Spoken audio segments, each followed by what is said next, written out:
एकीकडे digital India आणि शिक्षणाच्या मोठ्या घोषणा सरकारकडून केल्या जात असताना दुसरीकडे कल्याण ग्रामीणमधील जिल्हा परिषद शाळांची अत्यंत दयनीय अशी अवस्था समोर आली आहे। या शाळांना साधं विजेचं बिल भरण्यासाठी लोकवर्गणीवर अवलंबून राहावं लागत असल्याचा धक्कादायक खुलासा भाजपा पदाधिकारी मोरेश्वर भोईर यांनी केल्यानं कल्याणच्या राजकीय आणि सामाजिक वर्तुळामध्ये एकच खळबळ उडाली आहे। कल्याण ग्रामीण भागातील 27 गावांमध्ये जिल्हा परिषदेच्या एकूण 28 शाळा आहेत।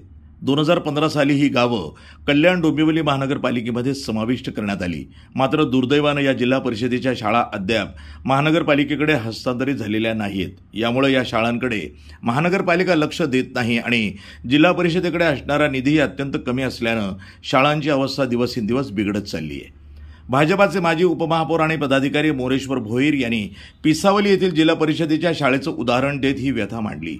त्यांच्या मते पिसावली शाळेची संरक्षक भिंत कोसळली असून इतरही अनेक ठिकाणी शाळेची दुरावस्था झाली। सर्वात धक्कादायक बाब म्हणजे या शाळांचे विजेचे बिल भरण्यासाठी गावातील नागरिकांना लोकवर्गणी गोळा करावी लागते। सरकारच्या सर्वांसाठी शिक्षण आणि डिजिटल शिक्षण या संकल्पना केवळ कागदावरच असल्याचं या घटनेतनं स्पष्ट होत आहे। भोईर यांनी तीव्र शब्दामध्ये खंत व्यक्त केली की सरकार मोठ्या घोषणा करतं पण मूलभूत सुविधांसाठी शाळांना झगडावं लागतं। शाळेत शिक्षकांची संख्या कमी आहे, इमारतींची दुरुस्ती होत नाही आणि विजेचे बिल भरण्यासाठी लोकवर्गणीची वेळ येते, ही गंभीर बाब आहे। शासनानं याकडे तातडीनं लक्ष देऊन या शाळांची दुरावस्था दूर करावी अशी मागणी त्यांनी केली आहे। कल्याण ग्रामीणमधील या शाळांचं भवितव्य आता शासनाच्या भूमिकेवर अवलंबून आहे। सर, काय सांगाल 27 गावांमधल्या ज्या शाळा आहेत तर त्या शाळांची सध्या परिस्थिती म्हणावी तेवढी चांगली नाही। नेमकं या ठिकाणी काय प्रॉब्लेम होतोय आणि आपण कशा पद्धतीने पाठपुरावा करतोय? मुळात ह्या 27 गावांमध्ये जवळजवळ 28 जिल्हा परिषदेच्या शाळा आहेत।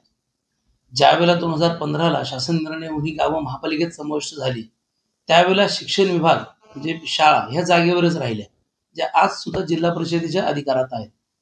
त्याचा परिणाम असा झालेला आहे की त्या काळामध्ये या शाळेंचा देखभाल दुरुस्ती किंवा इलेक्ट्रिसिटीचं बिल भरण्याची जबाबदारी ग्रामपंचायतची असायची। जिल्हा परिषद किंवा पंचायत समितीकडे कोणतीच त्याची तरतूद नसते।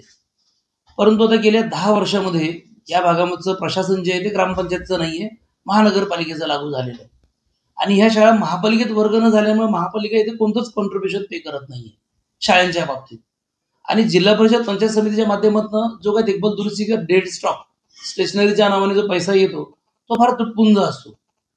त्यामुळे शाळांची इतकी वाताहत झाली आहे, शाळा दुरुस्तीच्या बाबतीत असेल, पत्रे रिपेअरिंगच्या बाबतीत विषय असेल, आणि सगळ्यात मोठा विषय म्हणजे इलेक्ट्रिसिटीचा। आज लाईट बिल जे त्या त्या भागातल्या शाळांचे जे ग्रामस्थ आहेत ते कॉन्ट्रीब्यूट करून भरतात। माझं स्वतः पिसवलीच्या शाळेतलं सुद्धा इलेक्ट्रिसिटी बिल आम्ही सुद्धा ग्रामस्थ कॉन्ट्रीब्यूट करून भरत असतो। कुठेतरी याच्यात एक योग्य निर्णय झाला पाहिजे। या शाळा महापालिकेत आल्या तर निश्चित महापालिका या बाबतीत काहीतरी जबाबदारी उचलेल। NTV न्यूज मराठी, कल्याण, ठाणे।